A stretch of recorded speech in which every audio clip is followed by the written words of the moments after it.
Jemi kthyer dhe është momenti për të prezantuar një tjetër titull në programin tonë, siç ne kemi traditë dhe bëjmë shumë kënaqësi her pas here.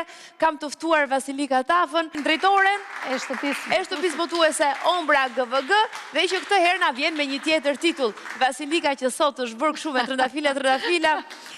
Edhe duke shkaq bukur sot. Faleminderit që ke ardhur ndërkohë dhe faleminderit që ke sjell këtë titull. Shtëpia e atit tim nga Joseph O'Connor është autori.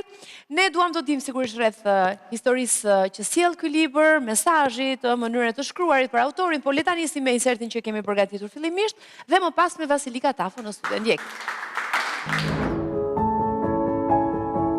Romani Shtëpia e atit tim nga autori irlandez Joseph O'Connor vjen si një rrëfim tronditës dhe njerëzor lidhur me ngjarjet e luftës së dytë botërore.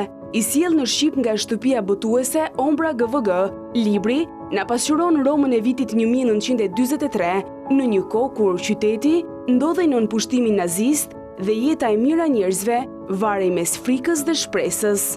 Në qendër të historisë qëndron një prift irlandez, i cili brenda Vatikanit organizon një rrjet të fshehtë shpëtimi për refugjat, hebrejnë dhe robër lufte që kërkojnë të shpëtojnë terrorit nazist. I ndihmuar nga diplomat dhe qytetar të zakonshëm, ai sfidon autoritetet gjermane duke rrezikuar gjithçka për të shpëtuar jetë njerëzish.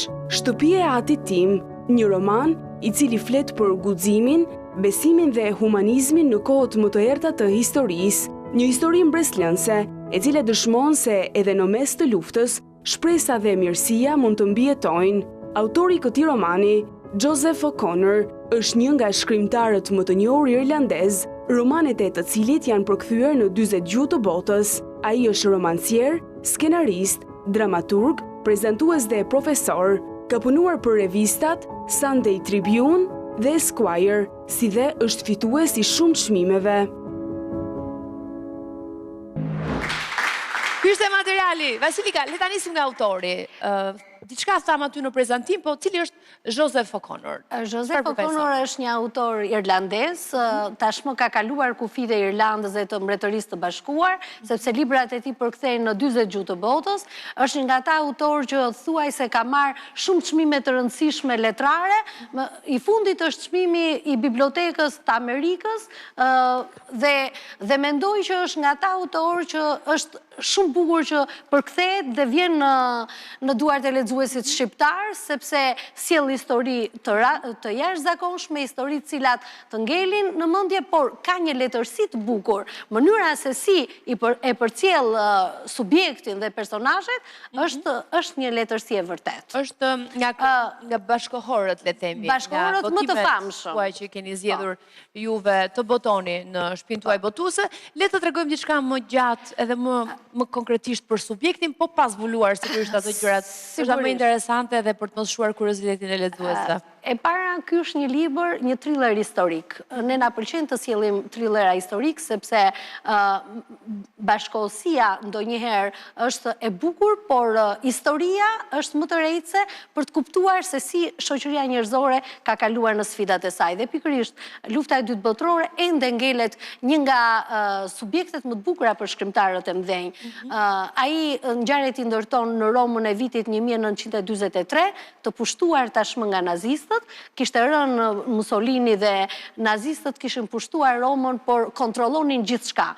Një prift irlandez, Ugo Flahet, i cili nuk ishte vetëm prift, por ishte një intelektual, një njohës i shkëlqyer i shumë gjuhëve dhe një intelektual i cili pavarësisht se në ato momente ishte të themi një marrëdhënie jo marrëdhënie e lufte midis Vatikanit dhe nazistëve, pra ishte një marrëdhënie të themi paqeje, kishin bërë një marrëdhënie e cila nuk duhet që nazistët të kontrollonin Vatikanin. Ky prift krijoi një grup të vetin me intelektual të kohës, por edhe me njerëz cilët jetonin në Vatikan për shkak të marrëdhënieve diplomatike, me gruan e ambasadorit irlandez në Vatikan, një nga këngëtarët më të famshme të kohës, me të tjera gra të klasës të lartë në Rom për të shpëtuar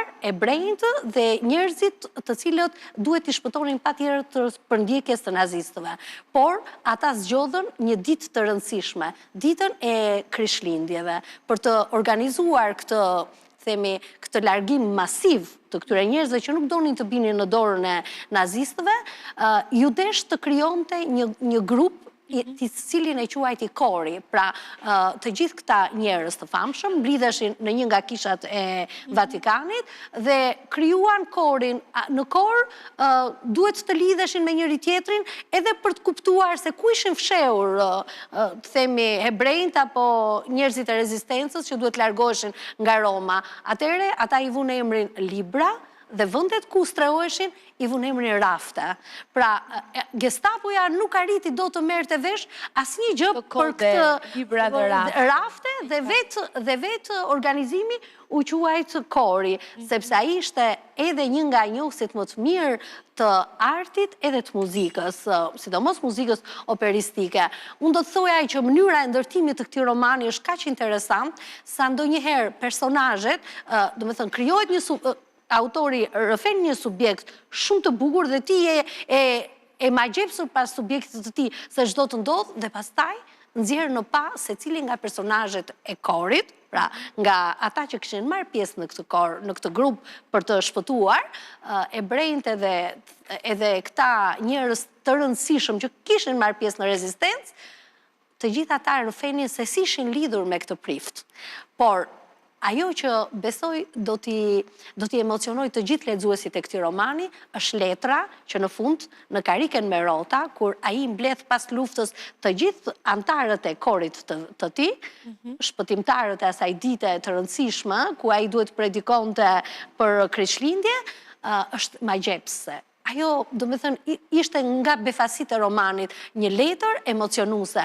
Unë do të thoja që aq sa ky roman është befasues për të gjithë mënyrën se si rrëfen këtë ngjarje të luftës, është befasuese për mënyrën se si rrëfehet.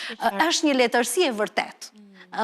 Duket mua po së fundmit të bje bëtu e sombra, GVK ka sjell gjithmonë ngjarje, histori që i takojnë këtij konteksti kohor, luftës së dytë botërore. Po, kemi shumë romane nga kjo kohë dhe mendoj që është një fash historike të cilët shumë nga shkrimtarët, kudo që ata ndodhen, e marrin si pikë reference sepse ngjarjet që kanë ndodhur aty janë patjetër romane shumë interesante për ne bashkohuesit që nuk e njohim atë periudhë, por mënyra e rrëfimit pastaj ndan nga njëri në tjetri. Dhe ky është një romancier i vërtetë. Ajo bën gjithmonë diferencën në një libër. Të lexoj vetëm një paragraf, në fakt është në fund, nuk e di cilës pjesë i takon, është pjesë e letrës apo jo, nuk e di, po gjithsesi mbyllja. Unë kam besim që do ta emocionosh. Ndër të tjera, pra në mbyllje jemi. Më vjen keq që të lëndova. Kur në këtë botë dyshoja ndonjëherë ekzistencën e çdo gjëje të mirë, mendoja për ty, për mirësinë, dhemshurinë dhe hirin tënd, dashurinë që i tregove një miku krenar dhe të ftohtë, faljen tënde, guximin e zjarrt dhe zemrën. Shumë njerëz nuk takojnë kurrë një hero. Unë takova heronj, i desha ata. Mirupafshi mikja ime dhe shoqja ime, bëra shumë gjëra të gabuara në jetën time, por në shtëpinë e atit tim ka shumë dhoma. Ji e mirë me veten, bukuri, nuk je treguar mjaftueshëm e mirë me veten. Këndoje këngën tënde, shijoje verën, me gjithë dashurinë dhe respektin, Zoti të bekoft për gjithmonë i yti H. Edhe kjo është kjo është një letër shumë emocionante, nga ato letra që ai lë mikeve të veta. Do me thënë, përveç se ai ishte një prift shumë i dedikuar në atë predikimin e tij, ai ishte një njeri i cili e donte jetën. Dhe njëherë le ta shohim kopertinën e këtij libri, Shtëpia e Atit Tim nga Joseph O'Connor, sjell për lexuesin shqiptar nga shtëpia botuese Ombra GVG dhe përkthyer nga Anisa Trifoni. Që falenderojmë shumë. Falenderoj shumë Vasilika Taka që ishe me ne sot. Kënaqësi ju të pata në studio. Faleminderit që na ndoqët të gjithëve. Do të jemi sërish nesër. Kalofshim mirë.